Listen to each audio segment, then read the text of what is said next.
Hi, hello, and welcome to yet another episode of IPL Titbits with Gully Cricket. So, Shash, welcome back to the show after 2 days. Yeah, Uh, and yeah, to all our viewers, we had told in the beginning we'll try as much as possible to make time for this show. But just in case if our schedules don't match, we'll be skipping a day or two. So, yes, we yeah, we apologize for the same. yeah. So we start. Let's start started with the show. So, Shash, yesterday, we had a low scoring thriller. Correct. And now that we are at the business end of the tournament, and RR has won a lot of game in the beginning, and now in the Correct. last three games they've been scoring like 144, 158, and yesterday 152, and that on a good pitch. Like the pitches weren't bad; it was good for batting. So, what do you think? Hmm. Are they running out of steam, or like do you expect a good comeback from them? Well, that's what I think has always been an issue with them, is what I felt like, been heavily dependent on Butler. Hmm. Padikkal, whom I'm a big admirer of, has been quite inconsistent, if you ask me. He's played those odd matches, but not been able to step up when required. And even, let's say, Sanju Samson's inning, okay, he was not at his fluent best. You know what he's capable of, but he scored a 50 at a strike rate of 120, I guess. He's capable of a lot more than that. uh, I think that is where it sort of hurt them, because what, they had lost 2 or 3 wickets in the first 10 overs. Yeah, Not many, right? not many. Yeah, but then they were not able to capitalize, and I think it was a bit of a blunder by sending Hetmeyer solo as well. Yeah. You know, the guys in form who are confident should be given more balls, to play. So I think that was a tactical error again. I mean, we're lucky that we didn't see Ashwin come up earlier than that, because they're throwing us such surprises. Yeah, I think that's what cost them in the end. Like they were at least 15-20 runs short on that pitch. So exactly like you told, that's how RR has been performing all these years. And I think it's majorly because of Samson, because in the first few matches he'll be scoring centuries, and then later he starts scoring slowly. So that's about Rajasthan. Now let's move on to KKR, Shash. Now Venkatesh Iyer was one of the retentions. He was retained after seeing his performance in the last 10 games of IPL 2021.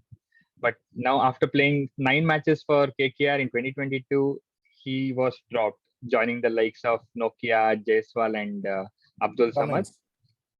Yeah, even Cummins. Yeah. Hmm. So, like KKR sacrificed Gill or DK and got Pinky. So, should they keep backing such players even if they're not performing just because they retained it? Uh, I think again it has to depend on the team composition as well. I guess they were not getting enough out of him, or he was not able to contribute enough, to make an impact in the team. So I guess that is why certain times hard decisions need to be taken, and I appreciate such teams, because the team has to come first, irrespective of whether you have retained the player or not. I am making in a point here so that some team, sort of understands what I'm trying to tell. I hope they're intelligent enough to understand. Yeah. Anyways, keeping that for another day. But yeah, I mean, see, you saw the result.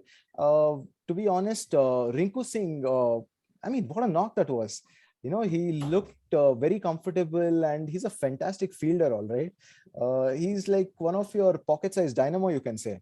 24 years old, and the way he handled the situation was what impressed me, actually. Uh, he's been in the setup for a while now. It's just that he's not been able to get enough opportunities, I would say. So I think he did show what he's capable of yesterday, and I'm looking forward to see how he, prospers over the season, is what I would like to say. Yeah, and he's actually done well for like in domestic cricket as well as in field for KKR when he used to come as Correct, substitute. And correct. now I guess he's been there for 5 years or more, and he's finally Hmm. won them a match. Yeah, So I think when he's got the opportunity, he's taken it with both hands. yeah, exactly. And they sent him before Narayan, and even Russell was there, who was a good finisher, but it was Rinku who finished it. Correct. I think it made sense considering that he's a proper batsman as well. Hmm. And I think you required, because it was a tricky situation when he came in. Shreyas Iyer got out to a rather unfortunate dismissal, you can say. He was just trying to, up the ante that time.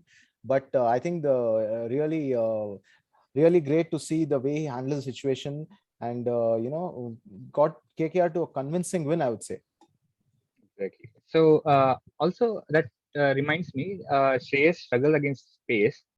He's Hmm. been troubled by Natarajan and Umran Malik in the match against SRH, and yesterday by Trent Bolt. Do you think Hmm. like taking into Australia would be a wise choice, considering the pace. Yeah, I mean, there's still quite a bit of time left. I think maybe that is something that he would want to work on as well, I would say. Uh, I mean, see, Umran Malik has troubled the best of the batsmen because he consistently bowls above 150, which, and to have like the top four balls, which what shall I say, been the fastest balls in the season, along with Lockie Ferguson, says a lot about how quick he's bowling. So whether Iyer will fit into see, he's someone who's got capability, all right.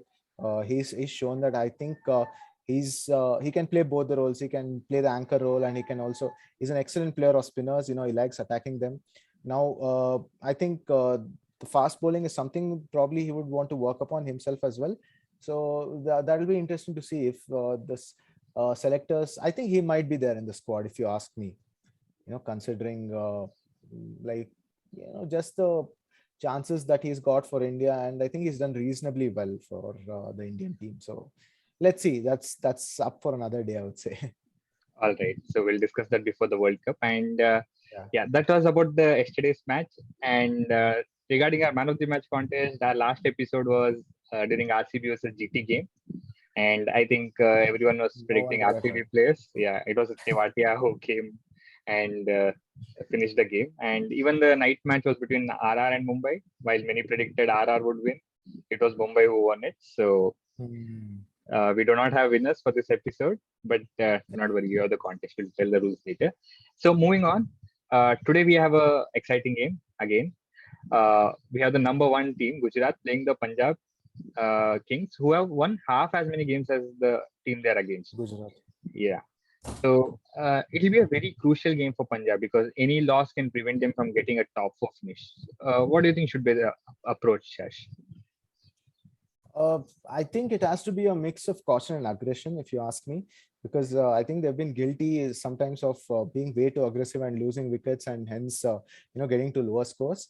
How they plan on doing that is something that is to be seen, because Gujarat also have a very good bowling lineup. Now, what plans they come up with to tackle their pace or their wizard in Rashid will be interesting to see. Because as you know, Punjab batsmen are naturally aggressive. All right, I think that's a brand of cricket that they want to play. But in playing that brand of cricket, there's also risk associated with it.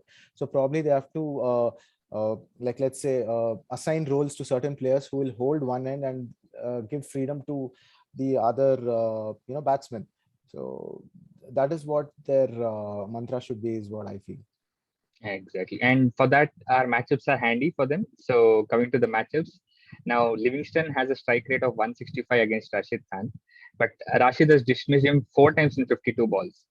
And on the other hand, yeah, on the other hand, Gill has faced 32 balls of Rabada and has been dismissed twice while scoring just 20 runs.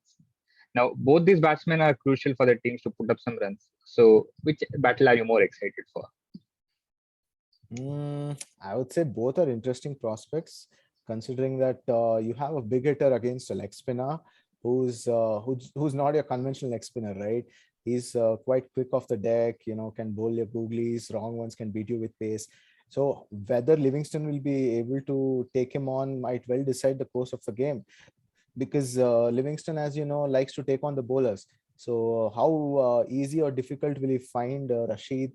Will have to be seen, considering that he's dismissed him four times. You would say that Rashid has an edge over him. Now, coming back to the second matchup, I mean, Rabada is one of the best bowlers in the world currently. So, I mean, and Shuman Gill will definitely have his task cut out. He's quite new into the scene, if I would like to say that. But then he has a lot of promise. He's got a lot of talent. Uh, yeah, I mean, I think because since he opens the batting for Gujarat, now if he does well, then you can say that the Gujarat have the batting power to post a big score or chase down any target. So I think that will also be crucial as well, that matchup. All right. Now, Gujarat have created a record by winning 8 out of their first 9 games. So, do you think they'll extend the lead by winning another one today, or will it be Punjab will win the game? If you ask me personally, I would say Punjab should win so that the contest or the table becomes a little interesting. But whether that will happen or not seems a little unlikely, because Gujarat have been winning games which probably they wouldn't have won, you can say. They've had quite a few close encounters, especially chases, and I think that will give them a lot of confidence. They've had different people step up at different times. You had Rashid and Tivatia in one game, you had Miller and Tivatia in another game. So so they are doing the finishing act quite well. So I would say it would be a little difficult for Punjab. I think they would have to play out of the skins to probably go ahead. All right. So that's it from today's match preview also. So let's move on to man of the match contest, Shash. So as we told the winners, details about the winners, it's somewhere in the middle of the video. And now let's tell the viewers the rules. So all you have to do is predict the man of the match before the start of second inning of today's game. And there are a lot of players. Maybe Rashid Khan, even though he's been not taking wickets, he's been economical and he's troubled quite a few batsmen of Punjab. So maybe you can comment some names like him. And Shaz, would you like to add anything to our viewers? For the man of the match, yeah, all I would like to say is kindly keep commenting, guys, and share it across, because I would say it's another fun show is what we are basically doing, and with lots of interesting inputs as well. So and it's a fair enough contest, where you get to watch the first half of the game and then make a prediction. So we give you a 50% chance of sort of making the right prediction, I would say. So yeah, please comment, share, and subscribe the channel. All right. So enjoy your game, enjoy our show, and we'll see you tomorrow. Cheers.